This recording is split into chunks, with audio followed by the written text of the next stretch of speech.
My name is Julie. I'm 32 years old.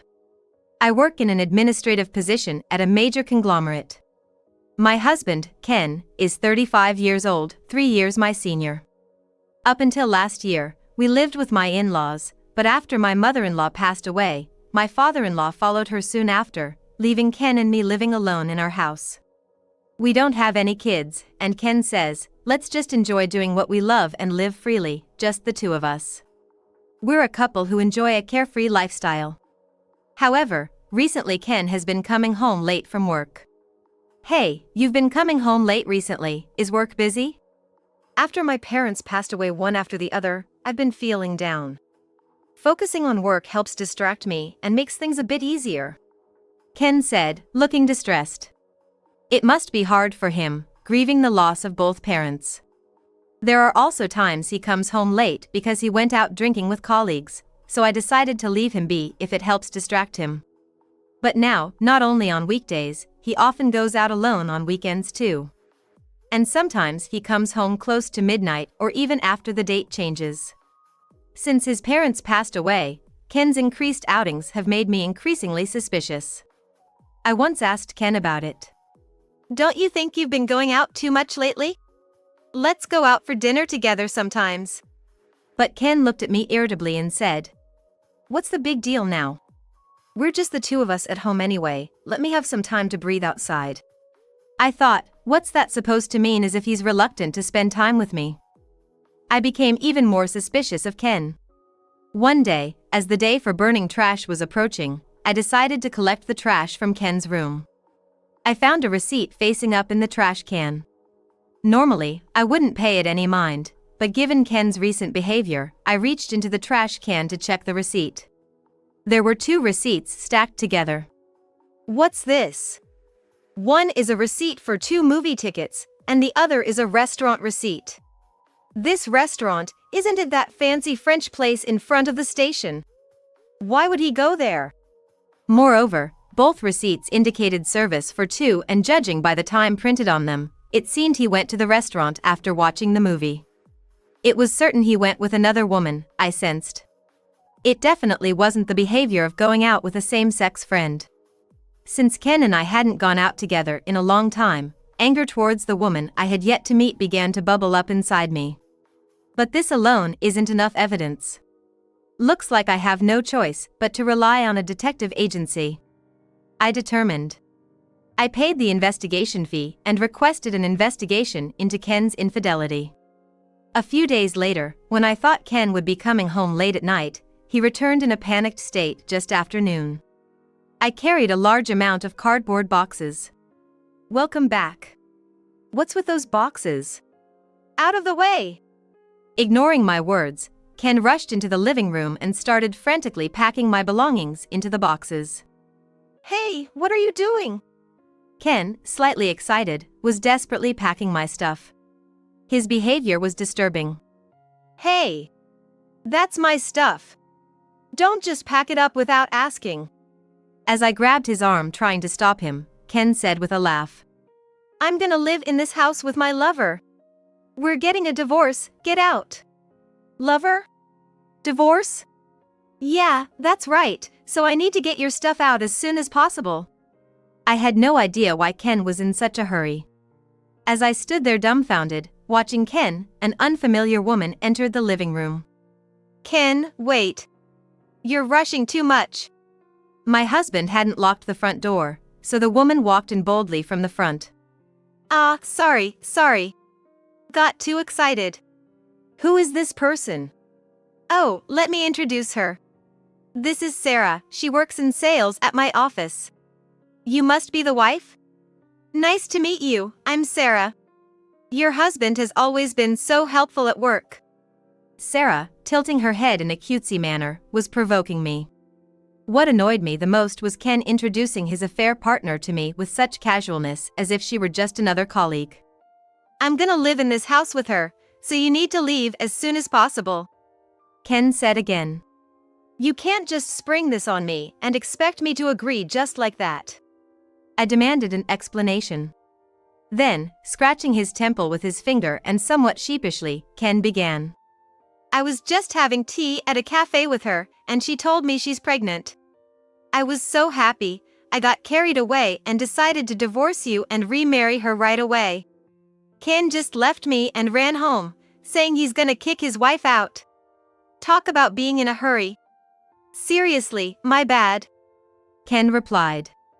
Ignoring me, Ken and Sarah shared a laugh, entering their own little world.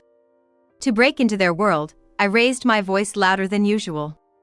Didn't we say we were going to enjoy our time together, even if it's just the two of us, no kids?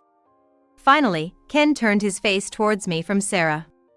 But when it actually happened, I was super happy, you know? I realized, yeah, I really did want to be a father. Ken's words made my heart shrink. And then Sarah added insult to injury. Well, it's perfect timing since both parents passed away.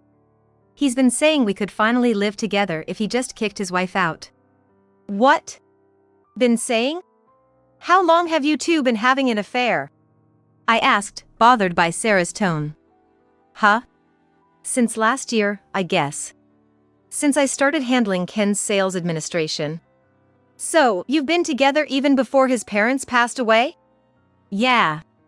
Couldn't spend much time with him, weekdays or weekends, because his parents were at home. But now, with them gone, we don't have to worry about getting caught. So that's why there were more outings after the two of them passed away. I trembled with anger at the selfish behavior of this adulterous couple. Moreover, the reason he gave for working late and immersing himself in work due to grief was also a lie. I could hear the sound of my feelings for Ken cooling down deep inside me. I asked Ken calmly, "Are you really okay with getting divorced?" Pressing for an answer, Ken yelled back, "Stop nagging! I'm gonna live happily with Sarah and our upcoming baby." His expression was full of anger, a stark contrast to the happiness he showed earlier. Convinced he was in a winning position, I couldn't help but laugh. Haha, oh, this is hilarious. What's so funny? You're creepy. Ken looked at me with genuine disgust. As he laughed, unaware of an important detail, I decided to enlighten him. I don't mind the divorce, but this house and land were inherited from your late parents to me. So the ones who are leaving will be you guys, nuts. What? Oh, my apologies, the one who's leaving is you. I inadvertently let slip in rude language and quickly corrected myself. What do you mean it's inherited by you? Normally, it should be me, the actual son, right? Unfortunately, the house is in my name. Why the heck is that happening? Explain. Ken, with an incredulous look, demanded an explanation. And rightly so, since he was being told that his own family home wasn't his. The truth is, my in-laws gifted me this house through a living will while they were still alive. A living will? I've never heard a word about this. I figured as much. Your parents were worried about how carelessly you handle money, so they entrusted the house to me. With property taxes on the house, they probably felt it was too risky to leave it in your hands, given your lack of financial sense. Ken was notoriously extravagant with money. He had a passion for motorcycles, often splurging on parts and whatnot. There were times he'd spend his entire paycheck and, trying not to let me find out, would borrow money from his parents. Ken thought I was unaware of this, but I was well informed by my in-laws. You really weren't trusted by your own parents, were you? Otherwise, they wouldn't have made their son's wife the homeowner. Shut up! Damn it, what unnecessary thing did my folks do? Ken looked extremely foolish complaining about the deceased. Then, as if struck by a sudden idea, he brightened up and said, "That's right, there should be inheritance tax. There's no way you, with just a clerical job, could afford that." Is this guy an idiot? It's been gifted through a living will, so obviously, the payment's been settled. I thought, dumbfounded. I felt no obligation to enlighten him, but I was tempted to correct his assumption about my salary being low. Do you think they'd done nothing about inheritance tax? My in-laws gifted me just under the tax threshold each year, so I didn't have to pay anything extra. Seriously? Ken was taken aback, unaware of such a strategy. And about my salary, it's actually higher than yours. No way! You're doing just a clerical job. I was irked by the term just a clerical but chose to ignore it. My company pays well even for clerical roles, and the bonuses are significantly above average. It might be hard for you to imagine, working at a small company. Even a clerical work can earn this much. Ken clenched his fist and glared at me. How can you say that when you're always leaving work on time and seem so relaxed at home before me? I won't accept that you earn more than I do. There's nothing to admit. I've been the one earning more ever since we got married. No way. Ken, shocked to his core, looked like he was about to cry any moment. You thought I was making about the same as she since she's also in an administrative job, didn't you? I hit the nail on the head, and Ken twitched. Untrusted by your own parents, out-earned by your wife, you've got nothing going for you right now. As I said that, Ken, mixed with shame and frustration, snapped back in a voice filled with indignation. All this time, working hard in sales, you were looking down on me every month when you saw my paycheck. I've never thought that. We don't have kids, so we can live comfortably as is. I'm not that kind of woman. I made it clear to Ken that I wasn't such kind of woman. No, you definitely looked down on me. But it seemed Ken was no longer willing to listen to me. I felt sad about what our marriage had come to. Then, Ken finally blurted out. You've been conspiring with my folks behind my back, taking everything from me. I can't stand being in this house with a cunning woman like you. I'm divorcing you. I'll let you have this house because it makes me sick. Wait, that's not it. Huh? What do you mean? Sarah, who had been quiet until now, cut into the conversation. This house is fully paid off, so no rent. You said you'd make me a stay-at-home wife, didn't you? Making such promises, what a man. I can't say that anymore. Keep working like you always have. What? That's terrible. How can I keep working as usual when we're going to have a baby? I wanted to block my ears from their escalating argument. I wished they'd take this outside. I wanted to end this situation, so I let Ken in on another truth he didn't know. Don't worry, Sarah. You can always rely on your other boyfriend.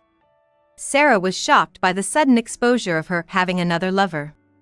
How do you know? Hey, what's this about another lover, Sarah? Were you cheating on me too? You're the same kind since you've been cheating on me. I thought in disgust. A low-grade comedy sketch unfolded before me, and my abs were on the brink of collapse. Unconcerned about me, the argument between the two escalated. Cheating? You're cheating too, with me, Ken. Who do you think you are? But you told me I was the only one for you. Were you lying to me? That's rich coming from you. Weren't you the one who lied about this house being owned, Ken? I honestly didn't know. It's not like I lied on purpose. Can't trust you. Ken seemed about to grab Sarah in anger. I didn't want any violence in this house, so I hurriedly stepped between them. Now, calm down, it's okay, Ken. Sarah's other boyfriend is married, too. You knew that too? Yes. When I suspected you of cheating, Ken, I hired a detective. Of course, I found out about Sarah right away. Then I had them dig a little deeper into Sarah. Turns out, you're not the only married man she's seeing. Sarah bit her lower lip and looked down. But it seems like her other boyfriend has no intention of leaving his wife. So, Ken, you're in luck. I nudged Ken's shoulder lightly. Are you out of your mind? Yes, I've been sane the whole time. My feelings for you cooled off completely after you started packing my things.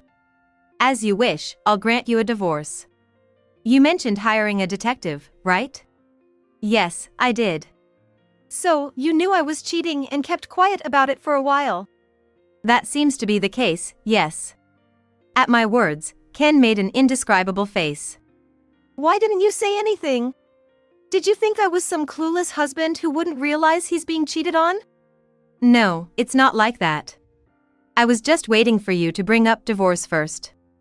It seemed like a good way to get a larger settlement. Damn. I knew you had a bad character. Realizing he had been played, Ken collapsed to his knees, placing his hands on the floor. Seeing Ken's dumbfounded state made me think. I wondered if Ken had realized the other possibility yet. Do I really have to spell it out for them? I thought to myself.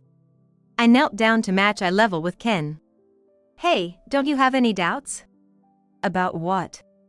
Ken, seemingly indifferent, asked as if wondering if there was still something more. Whether Sarah's baby is really yours. Ah. When I felt it finally dawned on him. Sarah quickly retorted. Hey, don't say things like that. But it's strange, isn't it? Even after being married for 6 years, we never had a child. Maybe the problem was on your end? Sarah scoffed at me with disdain. But over these 6 years, did she really think I never doubted my own body? I thought so too, so I went to the doctor by myself. But they found nothing wrong. Sarah's face gradually turned pale. Then Ken confronted her. Hey, tell me she's lying. Please say it's not true. Quiet, I don't know which it is either. You're being too irresponsible. This is the worst mess. Caught in the middle, I sighed and looked up at the ceiling. What's this? You were trying to make me raise a child that's not mine? I told you, it's not necessarily like that. The two of them continued their petty back and forth. I watched their exchange, turning my head from right to left. Can we wrap this up soon? Hearing my voice, both turned towards me simultaneously. Having witnessed their intense exchange, my neck was at its limit. I looked Sarah directly in the eyes. Sarah, I'm going to sue you for damages. You would do something so cruel to me while I'm pregnant? There's no room for sympathy for you once you've cheated. Don't forget the terrible thing you did by destroying someone's family. Unable to say anything, Sarah just swallowed hard and kept silent. Then, I turned to Ken, demanding alimony from him in the same manner. I'm sorry. I was out of my mind. Please reconsider the divorce. Being kicked out of the house, living with a child that might not even be yours and your affair partner, you wouldn't want that, right? That's why you wouldn't want a divorce. Ken desperately nodded while looking into my eyes. However, my feelings for Ken had already changed, not enough to reconsider. I stepped away from Ken and said in as cold a voice as I could muster. Please handle the rest through a lawyer. Faced with my firm stance, Ken suddenly changed his attitude. What's wrong with you, such a heartless woman? Don't you have any feelings for me anymore? After all the cheating and betrayal, and suddenly trying to move in with your mistress while packing my belongings in boxes and trying to kick me out, who's the heartless one here? Ken had no comeback to the truth I spoke. Ken and I glared at each other for about 10 seconds. Then, suddenly, Ken averted his gaze and spat out. You'll regret it later, being a divorced woman in her 30s. Just you wait and live your lonely days. That must have been the only comeback he could think of. Poor man, I thought. Unfortunately, as long as I work at my current job, I won't have financial troubles. Plus, I heard divorced women in their early 30s are quite popular. Even faced with my composure, Ken twisted his mouth and glared at me. Then, Ken left the house with Sarah. They finally left. I sighed deeply and sank into the sofa. Oh, I need to contact a lawyer. I started searching online for a law firm specializing in alimony issues. After the divorce was officially decided, I lived alone in this house for a while. 3 months flew by quickly, and I was living a peaceful life while working. What nice weather. I made myself a cup of tea and savored the relaxed morning of my day off. Then, the doorbell rang. Who could it be this early in the morning? Curious, I checked the monitor and saw Ken, whom I thought I had divorced. Hello? I couldn't hide my irritation at having my precious time off ruined, and I snapped coldly. The moment my voice came through the intercom, Ken lifted his eyes, which he had been keeping down. Jelly, please open up. I've got something I want to talk about. Ken seemed to be in a hurry for some reason. Whether he was too close to the camera or not, seeing Ken's face in extreme close-up on the monitor was unbearable. I have nothing I want to talk about with you. Oh, there was one thing. Hurry up and pay the alimony already. Ken had been behind on his alimony payments. Not that it really affected my living situation, but the thought that he might believe he could get away with not paying was somewhat irritating. That's what I wanted to talk about. I want to meet and discuss this face to face. Suddenly, Ken disappeared from the monitor. Panicked about what he might be up to, I hurriedly opened the door to check. There was Ken, prostrating himself on the front step. Hey, cut it out! Despite the public path nearby, Ken, oblivious to his surroundings, finally broke me down, and I led him inside the entrance. Prostrating yourself? What were you thinking? You're still as inconsiderate as ever. I'm sorry. Ken was much more subdued than the last time we met. So, what brings you here all of a sudden? I'm not reducing the alimony. Just hear me out. I had expected as much. Given the delay in alimony payments, I could guess the state of Ken's current living situation. After we divorced, I started looking for a place with Sarah. But, in New York, it's pretty expensive. That's true. Especially with a baby on the way. A one-bedroom apartment must be cramped, right? Besides, Ken was known to blow money on hobbies and luxuries, so he probably didn't have any savings. In the end, we rented an apartment, but living in such a small space with two people, it gets stressful. Sarah's salary isn't high, and with my income, we can't live like we used to and pay rent, let alone save money or afford alimony. Well, if you were spending on hobbies and dining at fancy hotels, of course, you'd have to cut back. Trim your food budget, and you'd be surprised what you can manage. Ashamed, Ken looked down as I spoke common sense. I realized that and told Sarah we needed to budget, but she blames you for our situation, saying it's up to me to fix it. Ken's words were a jumbled mess, trying to make his point without getting to it, causing me to cross my arms in irritation. So, what are you trying to say in the end? I'm trying to say, if we can be together again. Huh? I was taken aback by Ken's unexpected suggestion. What on earth was going on in his head? Get back together? You remarried Sarah, didn't you? That was last week. We got divorced. Already? Had this man experienced both marriage and divorce within 3 months? Sarah got fed up with the frugal lifestyle and left, leaving a divorce note. My parents, knowing the situation, said they'd pay the alimony to you. That's good to hear. I was surprised that Sarah intended to pay alimony, but relieved it seemed I'd be able to recover it successfully. And what about you? Ken placed his hands on his knees and hung his head. That's why I'm asking for a do-over. It's hard paying rent while also covering alimony. Do you even realize how selfish you're being after causing all this mess? Of course I do. You must be lonely living in this house all by yourself, right? I thought Ken might have reflected a bit, but realizing he still considered himself in a superior position by implying I was lonely showed his true colors. Is that how you ask for a favor? With unnecessary comments. It's amazing you managed to work in sales with that attitude. Look at you, getting all high and mighty just because someone's trying to be humble. That's your true nature. Ken grimaced as if he realized he'd made a mistake. He wanted to get back together and return to a better standard of living but didn't want to be in a position lower than mine. There's no way I could go back to being with someone as selfish as Ken. Sorry, but I'm not getting back together with you. Why not? You must be lonely living all by yourself. Wouldn't it be convenient for both of us if we got back together? It might be convenient for you. The reason we can't get back together is that I'm already seeing someone. Ken must not have expected me to have a new partner. He stood there, mouth agape. You've got a new boyfriend within 3 months of our divorce?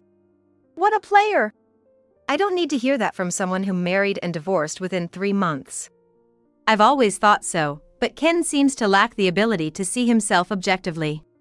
There are way too many boomerang comments. What kind of guy are you even dealing with? A colleague from the same company. We're the same age, by the way. He's in sales, just like Ken, But he earns more than Ken and doesn't seem to waste money. Plus, he's mentally stable. Are you mocking my salary again? At least he's not someone whose money disappears as soon as he spends it. Plus, when the company was making fun of my divorce, he was the one who approached me. He said he'd been interested in me for a while but gave up because I was married. Don't you think that makes him a different kind of person from you? Give me a break. If he's such a great guy, why doesn't he marry you right away? If he hasn't, maybe he's just playing around. Sigh. Are you serious? A sigh escaped due to Ken's ignorance. Plus, from today, he'll be living here. His stuff is arriving this afternoon. So, I won't be seeing you ever again. Too late, huh? Did he think there was a chance to get back together with me? I wanted to applaud his optimism. That's the situation, so please go back and don't come here anymore. You're gonna get tired of your new boyfriend too. It's just your personality. Don't come crying to me when that happens. Rest assured. Even if we break up, I'll never come crying to you. Don't regret it. With those words, Ken slammed the door so hard it nearly broke.